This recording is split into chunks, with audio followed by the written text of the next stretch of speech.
Methodism at its best is nothing more and nothing less than vital Christianity.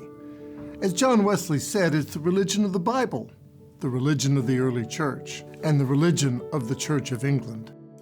We as global Methodists want to embrace the best of our heritage and tradition, but that means we need to both remember it and understand it.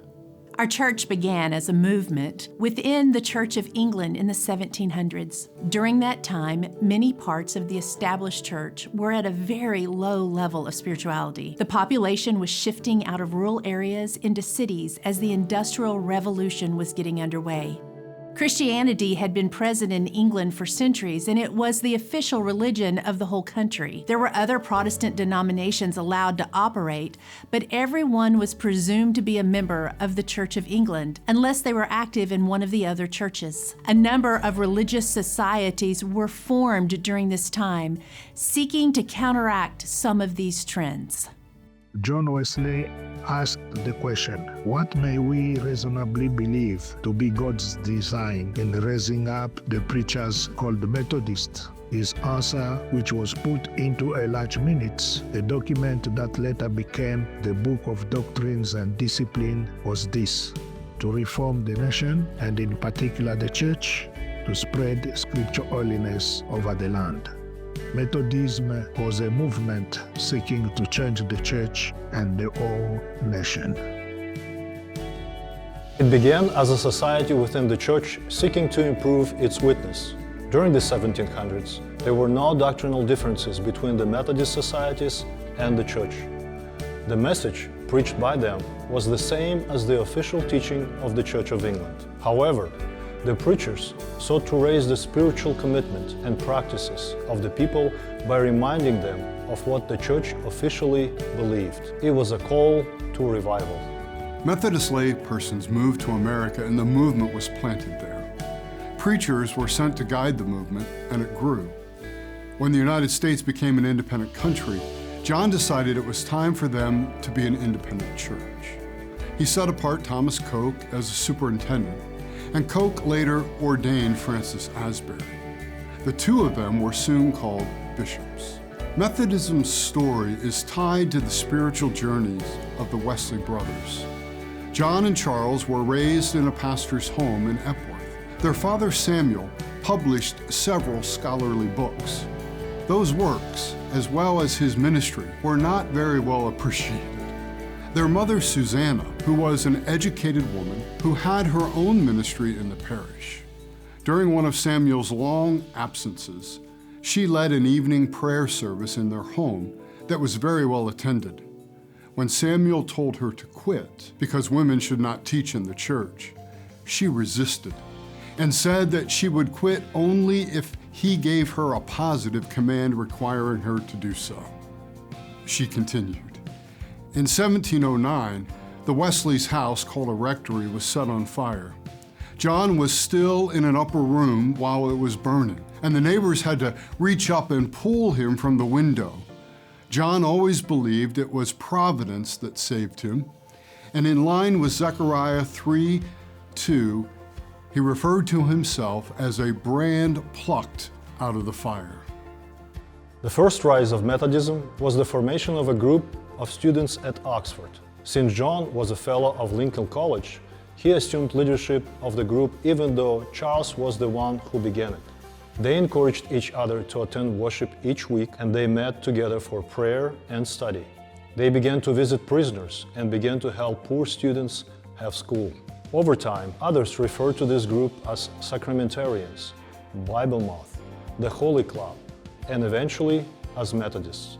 It was the later name that stuck with them, and John frequently used the language the people called Methodists. The second rise of Methodism came when John and Charles, along with two of their friends, went to serve in the colony of Georgia in America. The crucial event for the Methodist movement was John Wesley's encounter with the Moravians on board the ship going to Georgia. During a storm, he was afraid to die because he was not sure of his salvation. The Moravians sang hymns during the storm and were strong in their faith. Wesley engaged in significant dialogue with the Moravians both in Georgia and back in England. In 1738, They formed the Fetter Lane Society, and they taught him about band meetings and helped him remember the official teaching of the Church of England.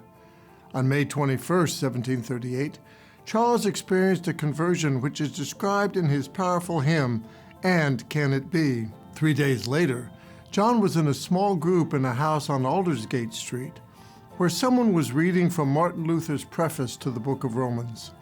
He described his experience that night in these words: "About 9:15, while he was describing the change which God works in the heart through faith in Christ, I felt my heart strangely warmed.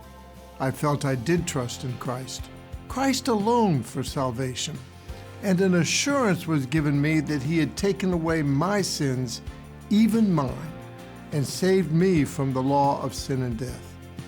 While John had his spiritual highs and lows after that time, his experience at Aldersgate Street was a turning point in his ministry. There are 5 key features of the early Methodist movement that deserve our continued attention today. First, they recovered a focus on scriptural holiness. John's theology was formed first by a deep commitment to holy living, beginning with his parents' influence in childhood. He took God's commandments seriously from his earliest days. Then, in 1725, he read Thomas à Kempis' Imitation of Christ and Bishop Jeremy Taylor's Rule and Exercises of Holy Living and Holy Dying. This led to an increased desire to seek holiness on his part. He began keeping a diary in order to measure how well he was using his time in pursuit of holiness. With other members of the Holy Club at Oxford, he engaged in many good works like visiting prisoners and establishing a school for poor children. However, Wesley was not convinced that he was holy enough. And when he met the Moravians, he became unsure of his own salvation. In the crucial years of 1735 to 1738, he put together his understanding that entire sanctification was in fact God's will for each person, and that it was only accomplished by grace through faith in Jesus Christ. Ephesians 2:8-10 became one of his favorite passages. Here's what those words say: "For it is by the grace you have been saved, through faith. And this is not from yourselves. It is the gift of God, not by works, so that no one can boast. For we are God's handiwork, created in Christ Jesus, to do good works which God prepared in advance for us to do." Holiness means fulfilling God's commandments, to love the Lord your God with all your heart and with all your soul and with all your mind, and love your neighbor as yourself. Methodists have a long history of pursuing holiness. Our understanding of Scripture says that such holiness is a gift of God. When we use the term scriptural holiness, we are saying that it is God's grace that transforms us through faith. God promised this through Ezekiel, saying, "I will give you a new heart and put a new spirit in you. I will remove from you your heart of stone and give you a heart of flesh." God acts through the Holy Spirit to give us the fruit that is described in Galatians 5: love, joy, peace, patience, kindness, goodness, faithfulness, gentleness, and self-control. God's will for us is our sanctification, and God is actively at work in the lives of his followers to develop our holiness. A second feature is that Methodists took the gospel to where the people were. The Wesley's friend from Oxford, George Whitefield, had also experienced a conversion and was preaching salvation by faith. Like them, he was told he will not be welcome back at many of these places. Whitefield started preaching out of doors and discovered a great crowd would come to hear him. He invited John to come to Bristol and preach there too. Preaching outside the church was unusual behavior for clergy of the Church of England. While it was not strictly illegal, it was definitely frowned upon because it reminded people of the chaos during the previous century. Nevertheless, on April 2nd, 1739, John writes that he consented to be mobile and preached in the open air to 3,000 or 4,000 persons. This was the first time for him to engage in field preaching, which became a regular practice of the Methodist movement. Even when the Methodists had preaching houses they controlled, John urged them to preach out in the open air to reach the people.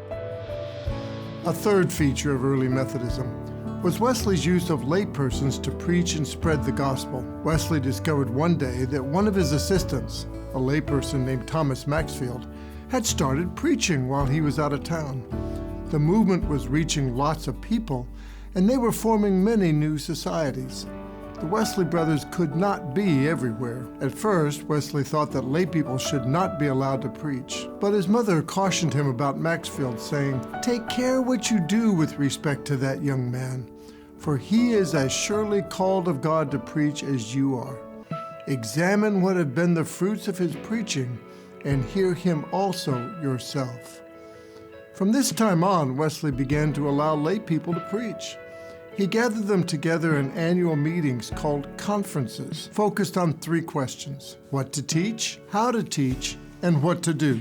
With these lay assistants, Methodism planted new societies all over England, Scotland, Ireland, and Wales. Methodists have been recruiting laity into the ministry and holding annual conferences ever since. Fourth, early Methodists developed small accountability groups. In 1738, Wesley was working with several religious societies in Bristol and realized that their ministry would be stronger if they had a dedicated meeting place. He took out a loan and built a preaching house called the New Room. There was a debt incurred for the building, and Wesley needed a way to pay off the debt. The people decided that each person would give 1 penny a week and that they would divide into groups of 12 to collect the money. Soon these people would meet together, and the leader began to ask each one, "How is it with your soul?" This was the beginning of the class meetings. Wesley was committed to holy living, and he saw the class meetings as an important practice that kept people moving toward holiness. Very quickly, attending a class meeting became a requirement of being a member of the Methodist Society. When Wesley visited the Methodist Society in Newcastle in 1743, he discovered a number of people who were not pursuing holiness. It was then that he drew up the general rules of the United Societies. If someone sought salvation, there were 3 rules. He said there is only one condition previously required in those who desire admission into these societies: a desire to flee from the wrath to come, to be saved from their sins. But whatever this is really fixed in the soul, it will be shown by its fruits. It's therefore expected of all who continue therein that they should continue to evidence their desires of salvation, first by doing no harm, by avoiding evil in every kind, especially that which is most generally practiced. Secondly, by doing good, by being in every kind merciful after their power, as they have opportunity, doing good of every possible sort, and as far as possible to all men. And thirdly, by attending upon all the ordinances of God. These general rules are still part of the Global Methodist Church's doctrine today, and we are once again emphasizing that belonging to a small accountability group is an important spiritual practice. A fifth feature of the early Methodist movement is the emphasis on the means of grace as a way of living holistic Christianity. Some of the Moravians were advising people not to take the sacraments until they received assurance of their salvation. Instead, John argued that God has established ordinary channels whereby He conveys grace to people who are seeking Him. This means of grace conveyed prevenient, justifying, and sanctifying grace depending on the person's need at the time. Holy Communion, reading Scripture, public worship, prayer, and Christian conferencing were all ways God established to help His people along the way of salvation. In his thoughts upon Methodism, Wesley expressed the desire that the movement he founded should continue with the same doctrine, spirit, and discipline with which it first set out. May it be so.